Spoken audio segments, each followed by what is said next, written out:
Olá, sétimo ano, tudo bem com vocês? Estamos aqui para mais uma aula. Eu queria dizer que eu ainda estou no assunto verbos, porque é muito importante que a gente fique com a matéria com um conteúdo bem apurado, bem na cabeça, assim, em mente, bem fresquinho, para que a gente possa continuar aí com os outros conteúdos. Esse conteúdo é o último conteúdo do primeiro bimestre. A gente está finalizando o primeiro bimestre, unidade 3, nível 1, modos verbais, e eu estou aí no pé de vocês em relação aos verbos, para que vocês possam, lá na matéria seguinte, ter o domínio total do conteúdo. Essa é a intenção.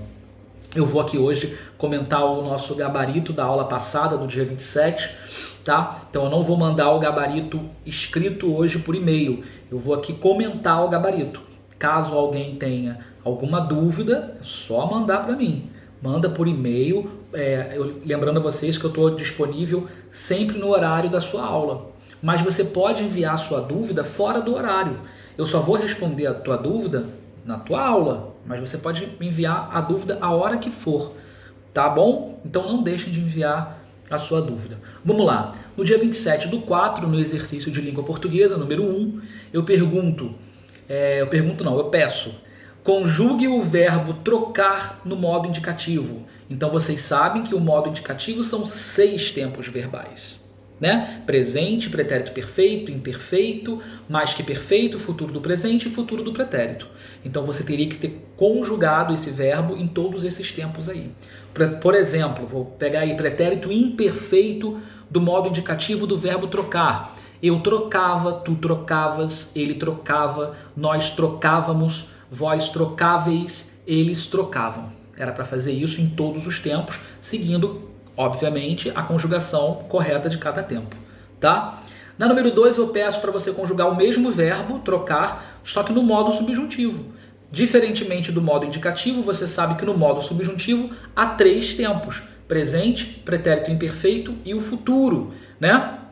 Então aqui, ó, que eu troque, que tu troques, se eu trocasse, se tu trocasses, quando eu trocar, ok? Só uma atenção aqui para a segunda pessoa do plural, do futuro do subjuntivo, que é sempre tem o ardes, né? Então quando vós trocardes, não se esqueçam que eu vejo que alguns aí têm errado na conjugação do vós. A galera que está me enviando aí os exercícios para correção, eu percebo que tem um errinho aí nessa pessoa, tá?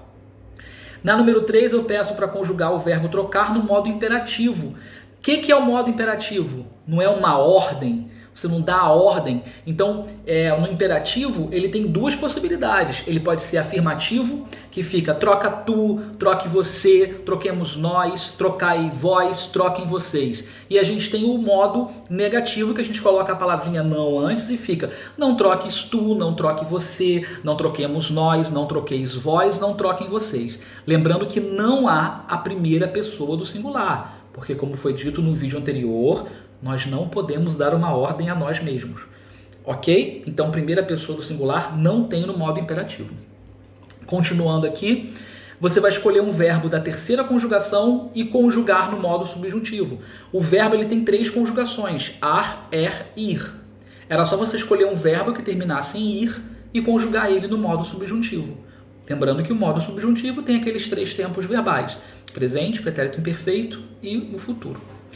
Na número 5, eu peço para você escolher outro verbo, só que da segunda conjugação. Então, ar, escolher um verbo que terminasse em er. Perceber, né? Vender, ok? E conjugar no modo imperativo, afirmativo e negativo. Lembrando que não tem primeira pessoa do singular. Tá bom? O que a gente tem que saber desse estudo todo aí? Nesse exercício de hoje, por exemplo, eu peço para que você me indique o tempo, o modo, a pessoa e o número dos verbos que eu selecionei. Então você vai me falar se o verbo está no modo indicativo, no subjuntivo ou no imperativo, se ele está na primeira pessoa, na segunda, na terceira, do singular ou plural, ok? Então é isso que você vai me contar aí com esse exercício. Parece simples, mas tem que ter atenção. Por quê? Ó, se eu coloco assim, um exemplo, eu gostava de sonhar. Ó, eu gostava de sonhar. Aí eu coloco lá o gostava e peço para que você me indique o tempo, o modo, a pessoa e o número dele. Se você coloca que ele está no modo indicativo, que ele está na primeira pessoa do singular, até aí tudo certo. Mas, por exemplo, se você me coloca que ele está no pretérito perfeito, você errou tudo. Foi tudo por água abaixo. Então, tempo, modo, pessoa e número precisam estar alinhados, precisam estar corretos, os 4. Tá? Então é importante que você tenha muita atenção na hora de indicar o tempo, o modo. Mas, Fernando, por que eu preciso aprender isso para o estudo de língua portuguesa? Porque no dia a dia você tem que saber qual é o tempo verbal correto a se usar dentro de um diálogo. Se eu estou contando uma história do passado, eu preciso colocar todos esses verbos no pretérito. E aí eu preciso conjugá-los de acordo com a pessoa. Então, se eu estou falando, e se eu estou falando de mim, né, tem a primeira pessoa. Se eu estou falando de uma outra pessoa, a segunda ou a terceira, a gente não sabe. A gente tem que aprender de acordo com o contexto da comunicação. Então, por isso que é importante indicar o tempo, o modo, a pessoa e o número corretamente. Tá bom? Espero ter ajudado vocês. Na próxima aula tem um outro vídeo. Até lá!